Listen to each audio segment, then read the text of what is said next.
Hello friends, स्वागत छ मेरो च्यानल प्राणिता गार्डनमा। आज पनि सधैँ जस्तै एउटा भिडियो लिएर आएको छु। आज चाहिँ अब यस्तो प्लान्टलाई लिएको छु जसमा गुण पनि छ अगुण पनि छ। हेर्नमा बहुत सुन्दर यस्तो प्लान्टलाई चाहिँ लिएर आएको छु। के कस्तो लाग्छ तपाईहरुलाई मेरो भिडियो पुरा हेरेर आफ्नो कमेन्ट चाहिँ अवश्य राख्नुहोला। आजको प्लान्ट चाहिँ मैले यो प्लान्टलाई चाहिँ लिएर आएको छु। हेर्नुहोस्, यो चाहिँ बहुत हेर्नमा सुन्दर एकदमै ठुल्ठुलो पत्ता भएको प्लान्ट, एकदमै राम्रो देखिने प्लान्ट जसलाई चाहिँ डिफेन्बेकिया डम्किन नामले चाहिँ अब चिनिन्छ। यस्तै हेर्दामा एकदमै सुन्दर प्लान्ट हो। अब यसलाई चाहिँ हामीले इन्डोर आउटडोर दुईटै ठाउँमा चाहिँ लगाउन सकिन्छौँ।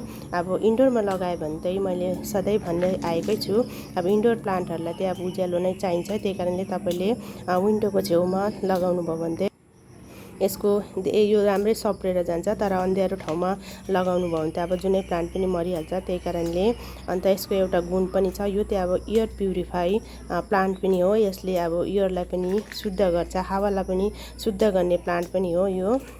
त्यही कारणले तपाईहरुले इन्डोरमा तपाईले यस्तो ठाउँमा राख्नुहोस् जहाँ चाहिँ अब यो नमरोस्। त्यही कारणले अब घरभित्रको एयरलाई पनि शुद्ध गरोस्, यस्तो ठाउँमा चाहिँ राख्नुहोस् तपाईले। यो हेर्दामा एकदमै सुन्दर प्लान्ट हो। अन्त यसको अब गुणहरू त धेरै छ। अब अगुण एउटा कुरा भनौँ, यसलाई चाहिँ अब तपाईहरुले चाहिँ नानीहरूको सानो घरमा नानीहरू छ, अब तपाईले प्याट डगीहरू पाल्नु भएको छ भने चाहिँ त्यसबाट यसबाट चाहिँ अब बचाउनुहोस्। किनकि अब यसलाई खायो भने चाहिँ अब यसमा पोइजन हुन्छ। त्यही कारणले चाहिँ त्यो चाहिँ अब तपाईहरुले पहिला ध्यान दिनु होला। यसको अगुण चाहिँ यति नै छ। बाँकी त यसको हेर्नुहोस् सुन्दरता कति राम्रो छ। अब तपाईको घरमा लगाउनु भयो भने यसले त्यसै पनि राम्रो सुन्दरता त प्रदान गरि नै हाल्छ। त्यही कारणले अब सबैमा गुणै गुण हुन्छ भन्ने त छैन, कतिवटा कुरामा त अब अगुण पनि हुनसक्छ। अब हेर्नुहोस्, अब जसलाई गार्डनको शौकिन हुनुहुन्छ उहाँहरूलाई त अब प्लान्टहरू देख्ने बित्तिकै लोभ लागि नै हाल्छ। किनकि जुन सुन्दर देख्छ त्यसमा लोभ लागि नै हाल्छ। त्यही कारणले मैले पनि अब यो प्लान्ट लाएको छु। अगुण भए तापनि अब यति नै हो। अब सानो नानी र डगीहरूबाट चाहिँ बचाउनु पर्यो। बाँकी यसको गुणै छ, किनकि यसले हावालाई शुद्ध पनि गराउँछ। त्यही कारणले अहिले त अब पल्युसनहरू पनि धेरै फैलिनै जताततै त्यसै छ। त्यही कारणले यस्तो एयर प्युरिफाई प्लान्टहरू पनि घरमा लाउनुलाई अति नै राम्रो हुन्छ। त्यही कारणले तपाईहरुले पनि यसलाई लगाउन सक्नुहुन्छ। अब यसलाई चाहिँ हामीले कसरी लाउने भने चाहिँ अब यता अब ठुल्ठुलो भएको हुन्छ। हेर्नुहोस्, अब यसलाई चाहिँ यहाँनिर यति तोडेर यति हेर्नुहोस् यति तोडेर चाहिँ अब यसलाई लगायो भने हुन्छ। अनि त्यसमा साथमा अब यसमा हेर्नुहोस्, यी सानो बच्चा प्लान्टहरू पनि पुरा निस्किन्छ। त्यसलाई अब जरासँगै उखाल्नुहोस्। त्यसरी तपाईँले अर्कोमा लगाउन सक्नुहुन्छ। यता अब ठुल्ठुलो हुन्छ। हेर्नुहोस् अब कत्रो भएको छ। त्यही कारणले अब तपाईहरुले यस्तो ठाउँमा राख्नुहोस्। अलिक अब यसलाई चाहिँ बढ्नुको लागि चाहिँ अलिक प्लेस चाहिँ ठाउँ चाहिँ होस्, यस्तो खुल्ला ठाउँमा चाहिँ तपाईहरुले राख्नुहोस्। यो चाहिँ अब विन्टर सिजनमा चाहिँ बढ्न छोड्छ। अब अहिले रेनी सिजनमा चाहिँ एकदमै राम्रो बढ्छ।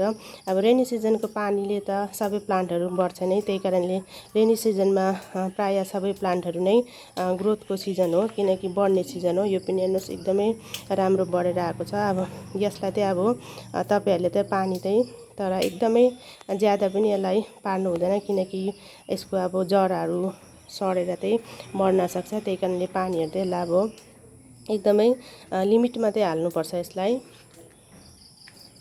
अब लिमिटमा हाल्नुपर्छ। साथै अब गमला पनि सुक्खा चाहिँ पार्नु भएन। यसलाई पनि अब मोइस्ट माटो जुन चिसो गमला हुन्छ त्यस्तोमा चाहिँ यो एकदमै सप्रेर आउँछ। यो चाहिँ भयो एकदमै सुन्दर देखिने प्लान्ट डिफेन्बेकिया। यो प्लान्टको पनि तपाईहरुले भेराइटी पाउनुहुन्छ। यो पनि अब धेरै भेराइटीमा पाइन्छ। हेर्नुहोस्, अब यो मेरो यत्रो ठुल्ठुलो पत्ता भएको छ। त अब यसको अलिक सानो पत्ता भएको यो प्लान्ट पनि पाइन्छ यसमै, यही भेराइटीमा। अब यसको पनि भेराइटी धेरै नै छ।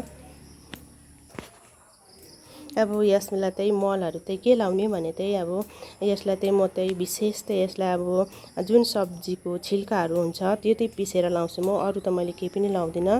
अरू लाइहाल्यो भने पनि यसमा चाहिँ गाईको गोबर चाहिँ लाउँछु। मेरो ग्रोथ चाहिँ अब त्यसरी नै भएको छ, किनकि विशेष अब यो जुन किचनमा बाँचेको छिल्काहरू छ त्यही पिसेर हालेको थिएँ। हेर्नुहोस्, यसको एकदमै राम्रो सप्रेर आएको छ। तपाईहरुले पनि छिल्काहरू सब्जीको नफ्याङ्नुहोस्। यो प्लान्टमा पिसेर मिक्सीमा पिसेर चाहिँ हाल्नुहोस्। यसको ग्रोथ हेर्नुहोस्, यसको कति मजाले सप्रेको छ। तपाईको प्लान्ट पनि यसरी सप्रिनेछ। तपाईले पनि एकपल्ट है अब युज गर्नु होला। युज गरेपछि थाहा भइहाल्छ के कसो भनेर। एकदमै सुन्दर देखिने प्लान्ट आज चाहिँ मैले यो राखेँ।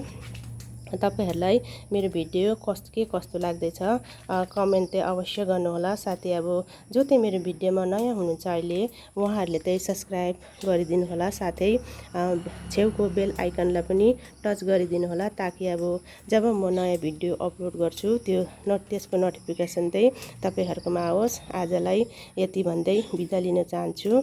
अर्को भिडियोमा भेटौँला। तबसम्मलाई बाइ बाइ, टेक केयर।